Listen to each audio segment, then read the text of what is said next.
আমরা ভাই একটার কাছে চলে আসছি অলরেডি। আমাদের মামাকে দেখলাম গরু বিক্রির পাশাপাশি মামার কণ্ঠটা অনেক সুন্দর। মামা অনেক সুন্দর গান গাচ্ছে। আমরা মামা থেকে একটা গান চেয়ে নিই। আসসালামু আলাইকুম। ইসলাম। মামার বাড়ি কোথায়? আমাদের বাড়ি হচ্ছে নওগাঁ জেলা নেমাতপুর থানা রসুলপুর আমাদের গ্রামে।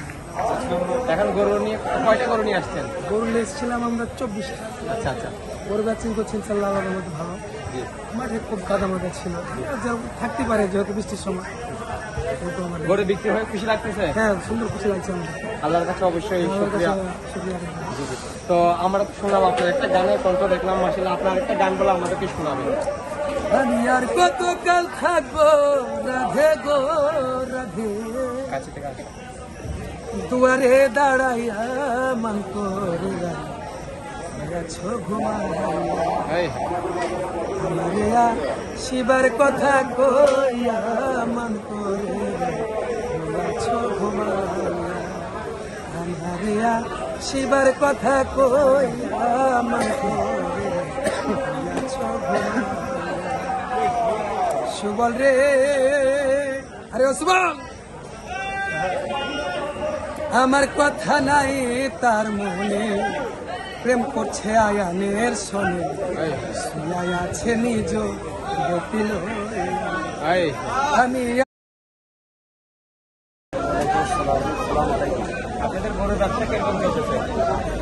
আমরা আসলে সারা বছর আমরা কষ্ট করে দিতে পারি।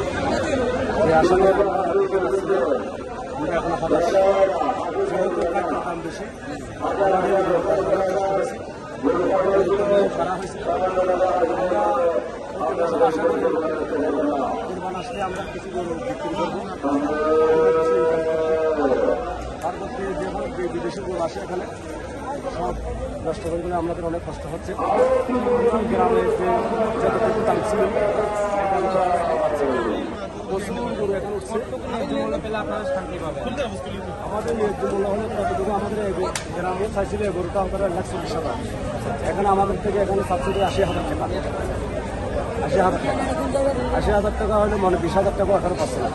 মাত্র একটা গরু আমাদের থেকে তুলতে গেছে মনে করছে 30,000 টাকা আমাদের খরচ হয়েছে, কিন্তু এখন আমাদের থেকে চাইছিল 20,000 টাকা। এরপরে ট্রেনেও আছে প্রয়োজন আমাদের 20,000, 30,000, 40,000 ট্রেনে হল 1 লাখ গরু আছে এখানে। প্রচুর গরু আছে, বিদেশি গরু আছে। আপনারা কালকে হতে আসছিলাম এখন। আসার পরে গরু বিক্রি করছেন?